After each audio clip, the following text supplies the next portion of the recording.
Live TV is always a risk. I mean, if one little thing doesn't go as planned, the whole production could be in danger. You ever been watching something live and then all of a sudden the energy just feels off? Maybe someone missed a line or a cue and the energy just feels weird. These events are quite normal when balancing the intricacies of live TV. Some things happen on TV that are just plain creepy in general. Or maybe a hacker interrupts your movie night to protest expensive services, but I'll get to that later. What's going on, guys? Welcome back to Top 5 Scary Videos. Here are the top 5 scary things caught on live TV. Kicking off the list at number 5, the sliding glass. He quotes, "What I felt was a supernatural phenomenon, a chill throughout my body before the glass moved." And by he, that's host Carlos Molina, after he witnessed this live on air. Dicen por acá, aquí prohibida la pólvora. ¡Ah!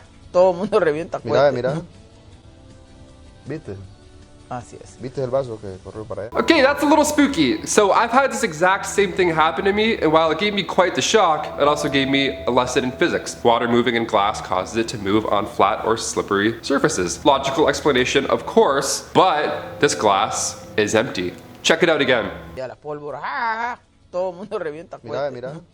Maybe it was just a ghost trying to get him to hydrate, or maybe it was a ghost cat. We all know how those things like to push anything off the table. So what exactly happened here? This clip was taken from a breakfast show in Honduras at about 7 a.m. And while his co-host, Pablo Zapata, doesn't seem as shocked, he still has said there was no tampering of the glass and it was not a prank in any way. That's way too early for a prank too. 7 a.m. No one's even gonna be around. The crew also stands by that statement. The way the glass stopped suddenly like that, I mean, it suggests to most people that it could be a poltergeist. Morning news talk shows are usually quite boring. I'm sure a poltergeist here or there would increase some ratings.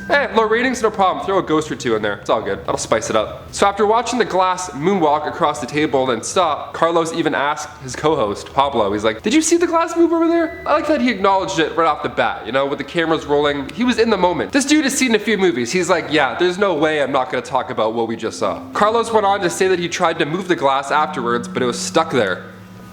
Okay, that's a different story. Now, this may very well still be explained by gravity, or maybe the water was doing a little suction cuppy thing, a little on the table.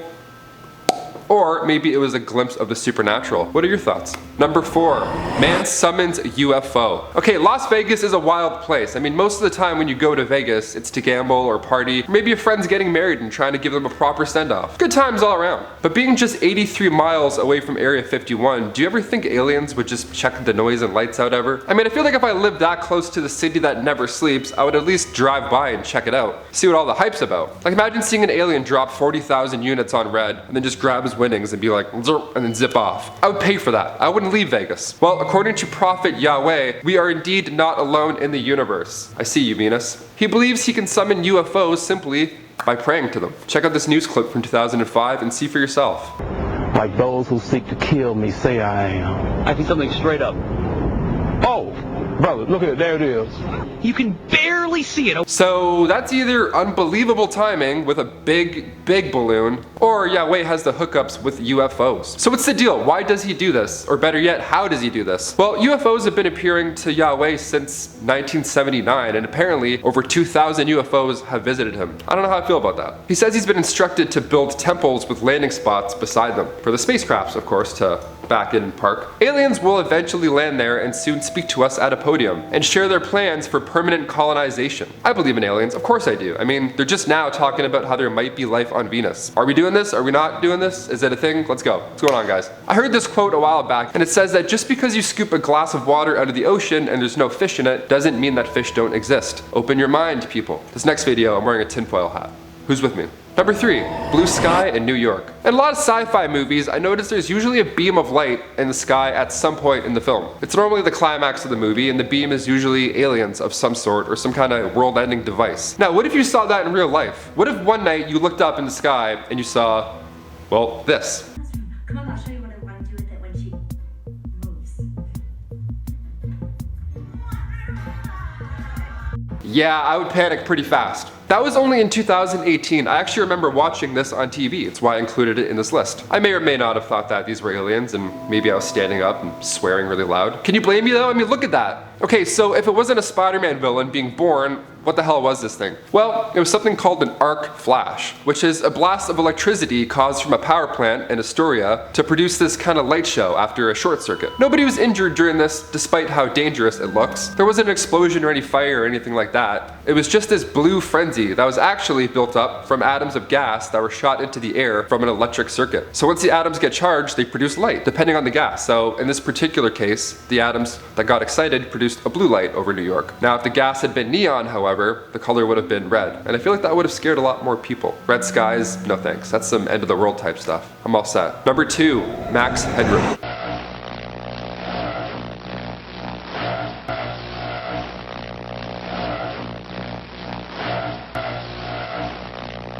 Okay, so this one is quite popular, and while it is a broadcast interruption, it's too creepy not to include in our list today. So what you just saw was a clip from 1987 when somebody hijacked into 2 broadcast television stations in just 3 hours. The hacker dropped a pre-recorded footage during a Chicago Bears game highlights on the WGN TV network. After the screen went black for about 15 seconds, that haunting video started to air. The hacker takes the appearance of TV character Max Headroom. The video itself is very off-putting. The distorted sounds, the creepy movements, the way it's filming with the background moving. It's just oddly disturbing to watch. It kind of sticks in your mind for a bit. Let alone seeing this live on TV. Holy shit.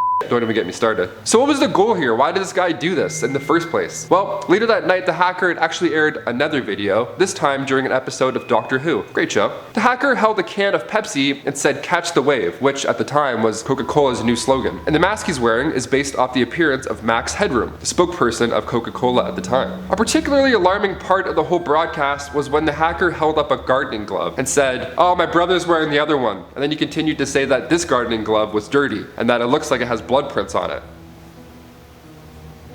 Awesome. Imagine seeing that in the middle of Doctor Who. Like, oh my god. They didn't even end up figuring out who this guy was, as there were no engineers on duty at the time at WTTW's Sear Tower transmitter. So according to the station's spokesperson, Anders Jakob, by the time our people began looking into what was going on, it was already over. So the mystery is still afoot. Are you Max Headroom? Are you? Am I? Am I? Number 1, the haunted doll. Okay, I don't mess with dolls. After I saw Child's Play when I was younger, I just decided, nah, never again. I'm not gonna enjoy this part of my life. Dolls are never gonna be a thing. I'm just not even gonna acknowledge. Slappy from the Goosebumps? Are you joking? No way, that was not a kid's show. If I see a creepy doll, I'm out of the room. End of story. But what if you saw a haunted doll move in front of your very own eyes? Or what if you were eating breakfast, watching the news, and then all of a sudden, this happens? We'll buy them because they look like they're worth more than £5 each. You know, hands up, I bought them to Look, resell. that chair's beginning Chair's to rock. rocking. Look at that. Who's doing that? Stop it. Who's doing that? Okay, let's break this thing down. First of all, I think the scariest part of this video might be the carpet. What the hell kind of fold is that? We'll buy them because they look like they're worth more than £5 each. My OCD is killing me. Then of course the doll moving the chair. I mean, how the cast and crew didn't just run out of the studio right then baffles me. I mean, 6 of them would have tripped over that carpet, but it's beyond the point. So what are we seeing here? Well, Debbie Merrick purchased this doll a month prior to the taping, and Debbie noticed that the doll was part of a set, and her husband saw the amazing price of the antiques and thought, hell yeah, we're getting the deal of a lifetime. In one way, sure. The dolls were usually left in the spare room, but because the couple had company coming over later that week, they decided, let's spruce the place up a bit, you know? Nothing more homey than some hand-me-down antique dolls. Am I right, guys?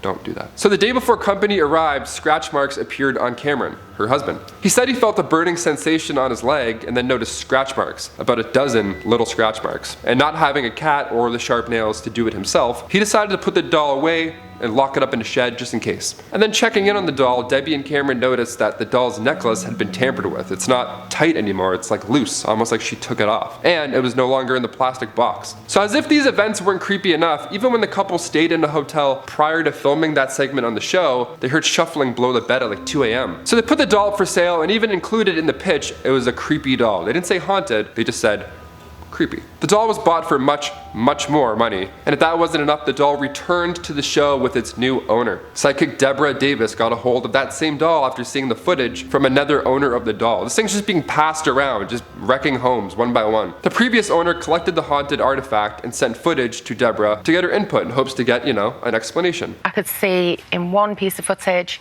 there was a picture moving quite a lot on Picture the on the wall. wall? Yeah, the doll was sat opposite. She even mentioned how the new owner, Lee, saw scratch marks on his father's body. She believes that the doll is the reason behind all these scratches, as it happened to her as well. So Lee had reached out to Deborah, to get an explanation or something, some input why this thing is so malicious. And when Deborah first got a hold of the doll, she felt the spirit of a little girl. She felt like the little girl was stuck inside of the doll or attached to it in some way with some sort of man figure that happened to be maybe the killer or the reason that she was stuck or in pain. I don't know. It's not looking good. A ghost hunter even sat beside Debbie during the interview and expressed interest in studying the doll. So what do you guys think? Haunted doll or just an easy way to make some money? Let us know in the comments down below. Well, there you have it, guys. Which scary moment on TV did we miss? Let us know. We can discuss those in future videos. And as always, thanks for watching. Make sure you hit subscribe if you haven't done so yet. And while you're there, hit that little notification bell. That way you don't miss any of this. I'm Taylor McWatters, and I'll catch you on the next one.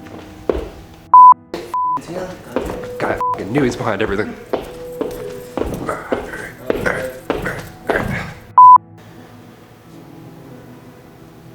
I slept funny. My neck's like, just not doing it. It's on a slant.